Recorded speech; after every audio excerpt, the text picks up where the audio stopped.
If your daughter walked to school just 2 kilometers away, would you worry? Probably not. It's a short distance. It's her daily routine. What could go wrong? But the next thing you hear, her body has been found, tied, naked, bruised, left in an abandoned building. This is the case of Sivalokanath Vithia, a tragedy that shattered a family, outraged a nation, and exposed just how far the system would go to protect the guilty.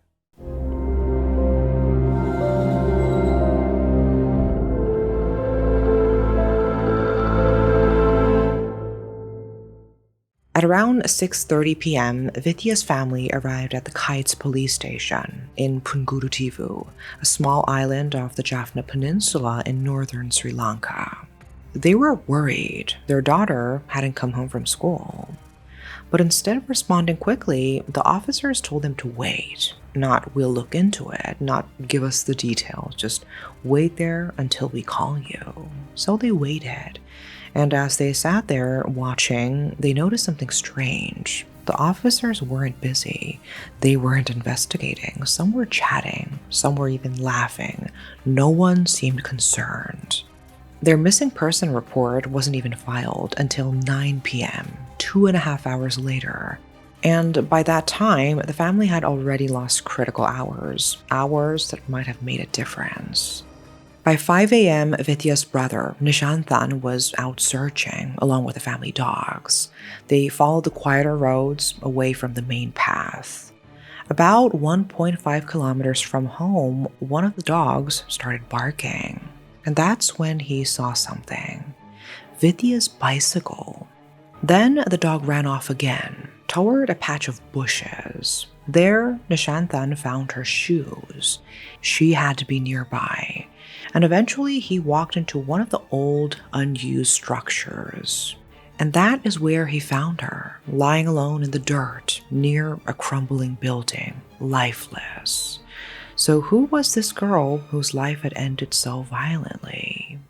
Her name was Sivalokanath Vithia, and she was born on November 25th, 1996, at the government hospital in Mankulam, Sri Lanka. She was born in the midst of the country's long and devastating civil war. Her family had been displaced from their home village of Punggututivu in 1990 due to the conflict.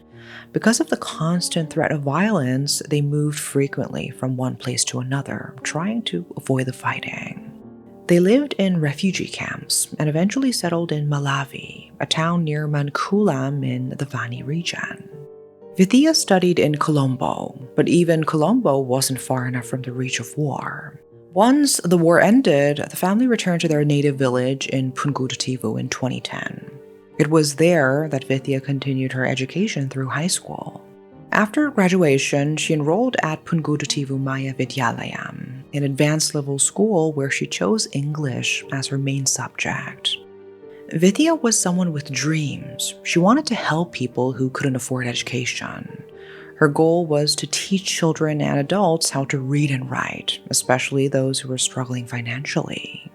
She had also considered becoming a journalist. She loved reading and writing, and she was known for her cheerful personality. She smiled often, and those who knew her described her as mature and responsible. Even though she was still young, she took on the role of caregiver within her family. To the younger children, she was like a mother figure. But at the same time, she was still just a teenage girl, a daughter, a sister who deserved to be protected. The islands off the Jaffna Peninsula, including Punggututivu, where Vithia lived, had been under the control of the Sri Lankan Navy since 1990. And during that time, the region became known for something far darker than military presence. It became notorious for widespread sexual violence and unsolved murders, especially crimes that targeted women. Many of these crimes were blamed on Navy personnel, while others were attributed to the Elam People's Democratic Party, a government-backed paramilitary group active in the area. The locals had not forgotten the rape and murder of Sarathambal in 1999, or the brutal killing of Eliathambi Tharsini in 2005.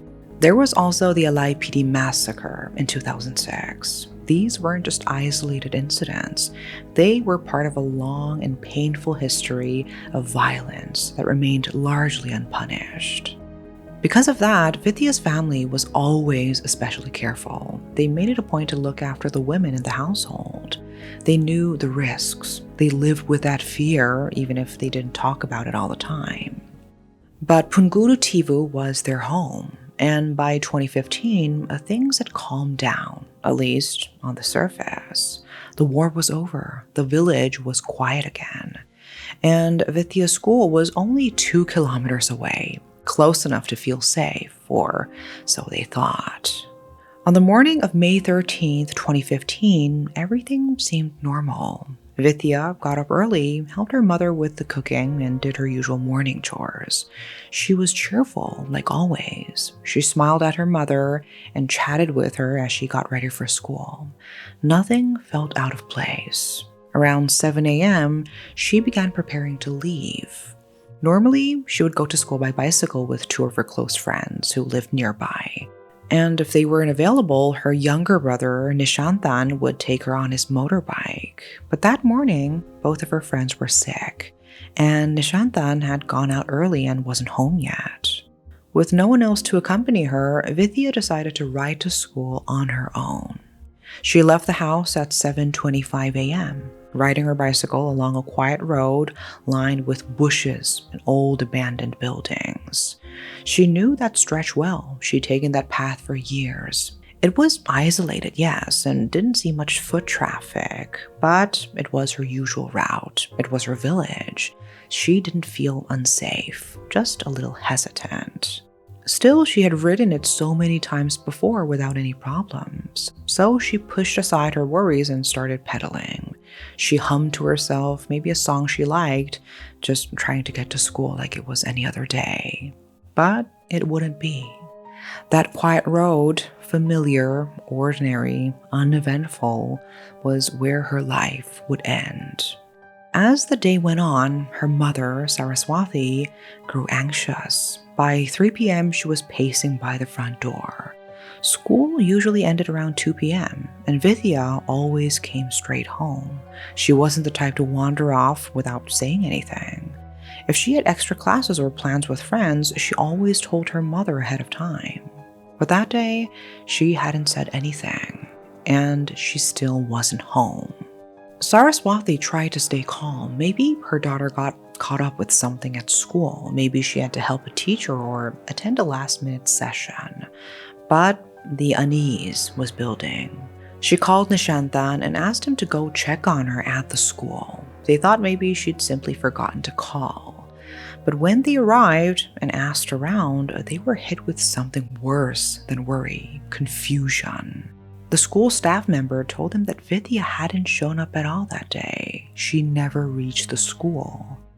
And that was the moment when panic set in. A relative of the family who ran a small boutique near the school also said he hadn't seen Vithia that day. No one had. But still clinging to hope, they returned home. Maybe she'd gotten sidetracked and gone home on her own. But when they reached the house, she wasn't there. They asked the neighbors, walked up and down the street, knocked on doors. "Have you seen Vithia today?" No one had. And with each passing minute, that sinking feeling grew heavier. She hadn't reached school. No one had seen her, and now no one knew where she was. So where was Vithia?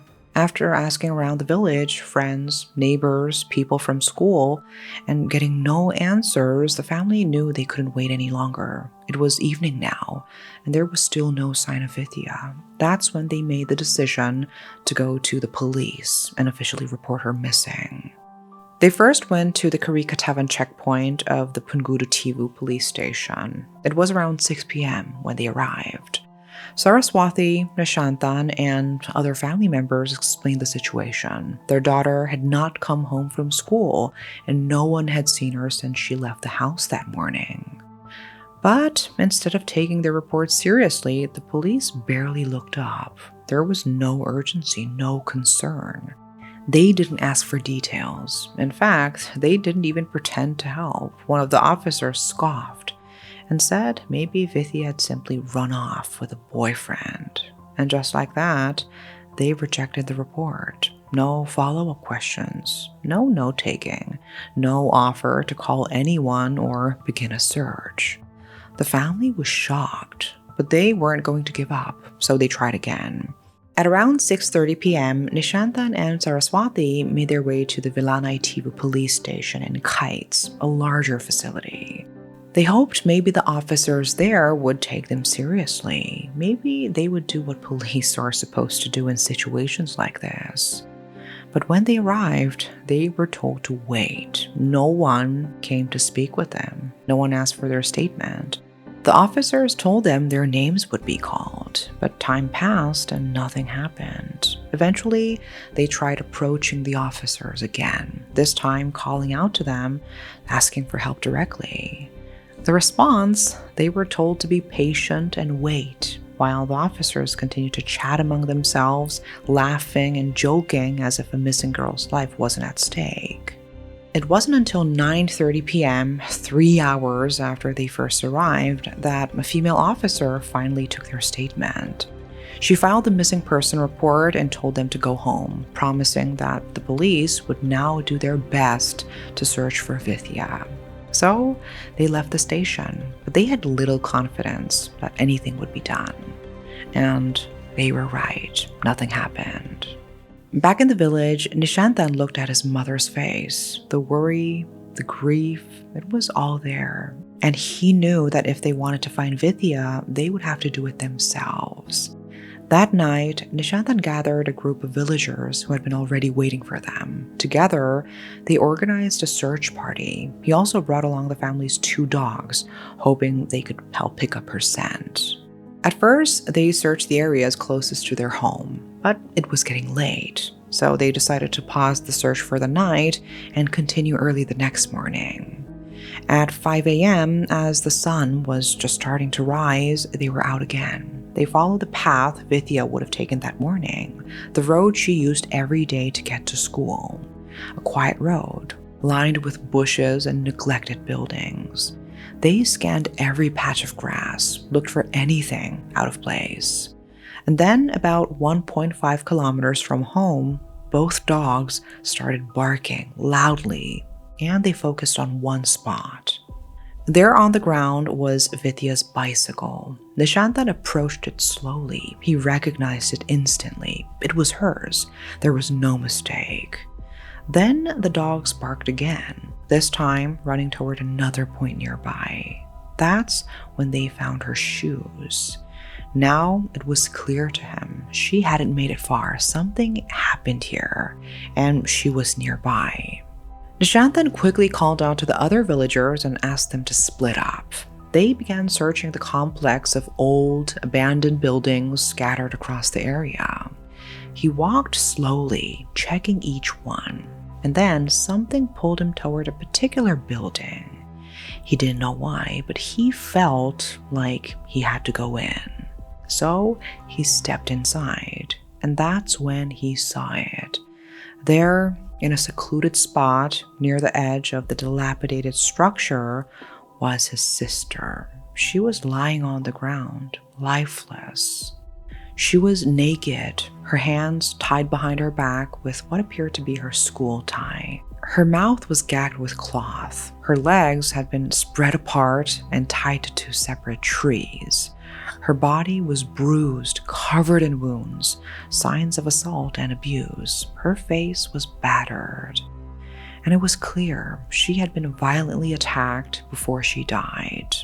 The villagers who arrived after him fell silent.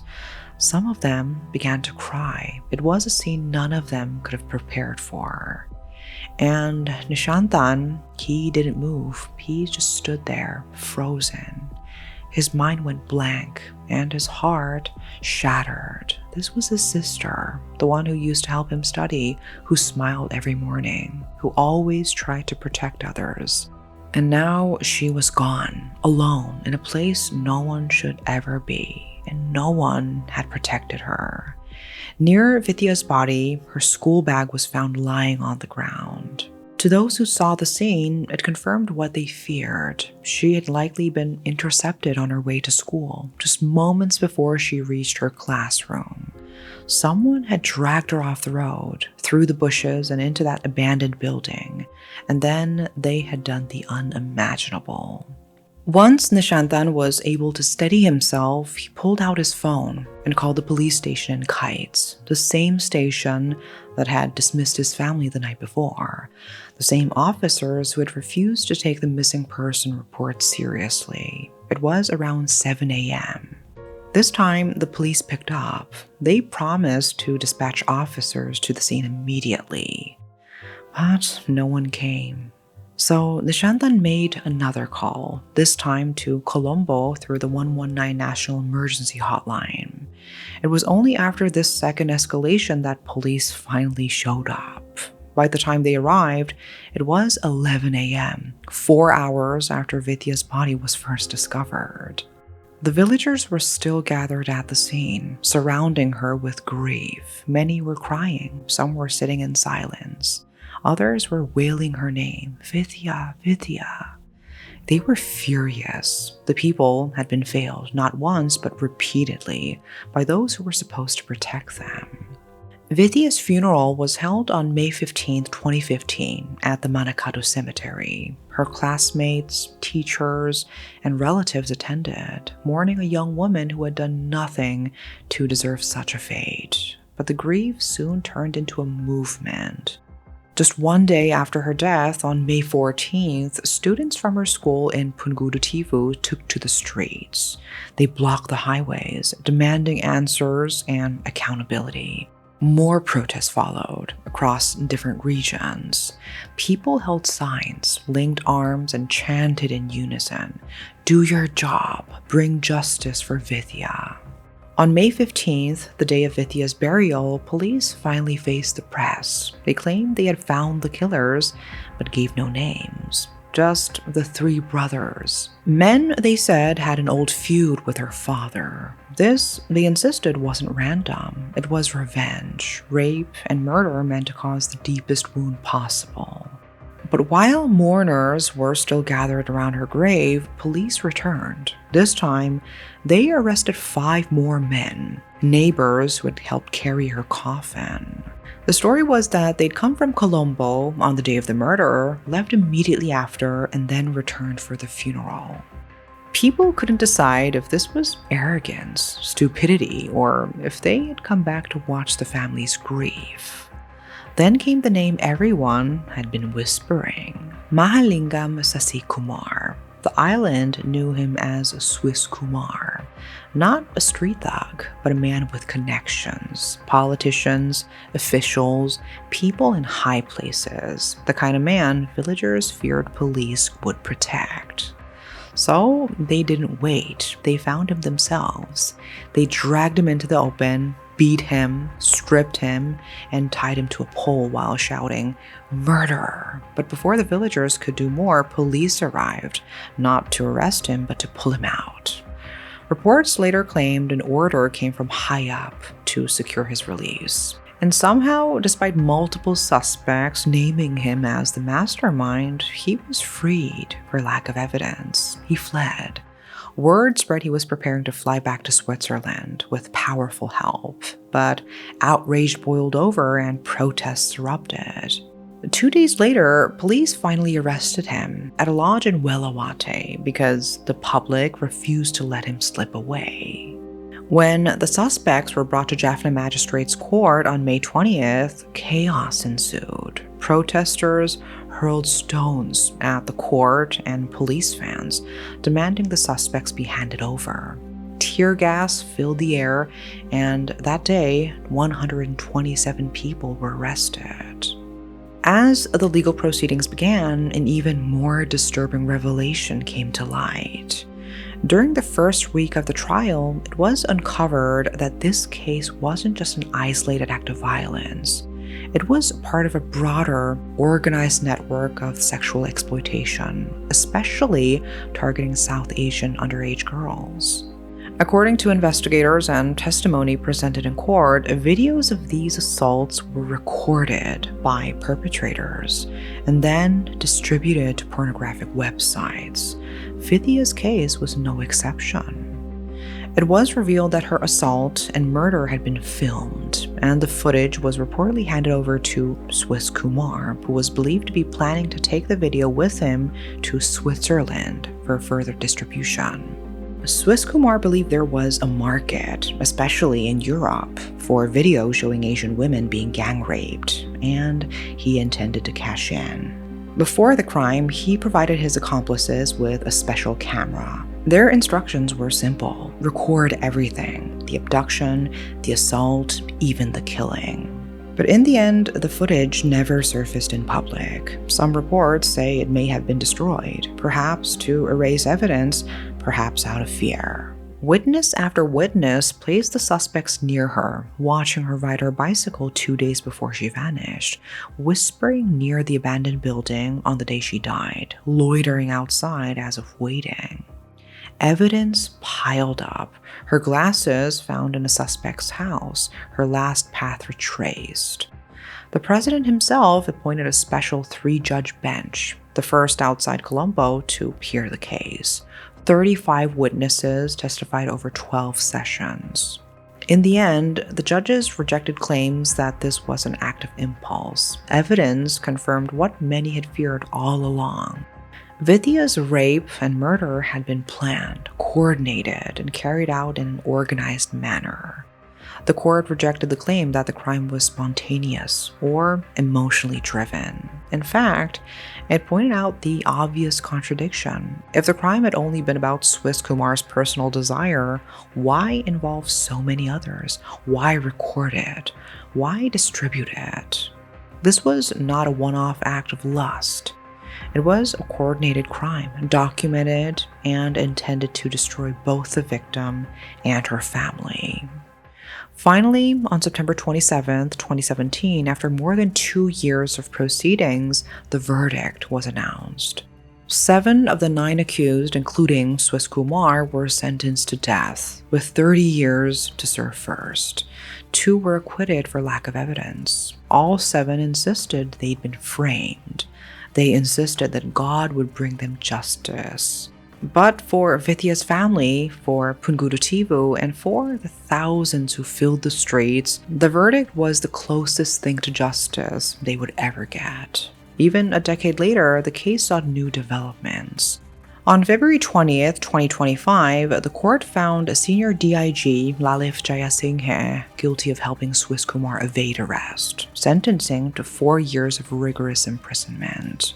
The court also issued open warrants for Sri Gajan, a former Crime Investigation Division sub-inspector, accused of complicity but still at large. Meanwhile, the people of Punggulu-Tivu and Sri Lanka as a whole never forgot Vithiya. On the 10th anniversary of her murder, Vilanai Junction filled with people. Civil society members, academics, politicians, and ordinary citizens, holding Vithiya's photo, chanting prayers, and demanding real action against violence toward women. It was meant to be peaceful, but the mood shifted when police began recording participants' names. Protesters stood their ground. Take photos if you want, but we won't give our names.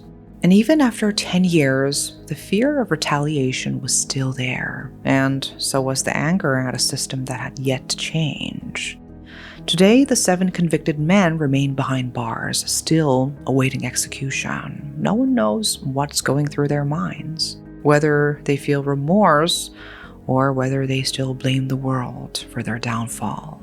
Meanwhile, Vithiya's family continues to live with the weight of their loss, the memory of a girl who was so cheerful, so kind, and driven, a girl who wanted to teach, to help others, and she didn't get the chance. Her name will be remembered for the life she lived, the dreams she had, and the truth she revealed about the world around her.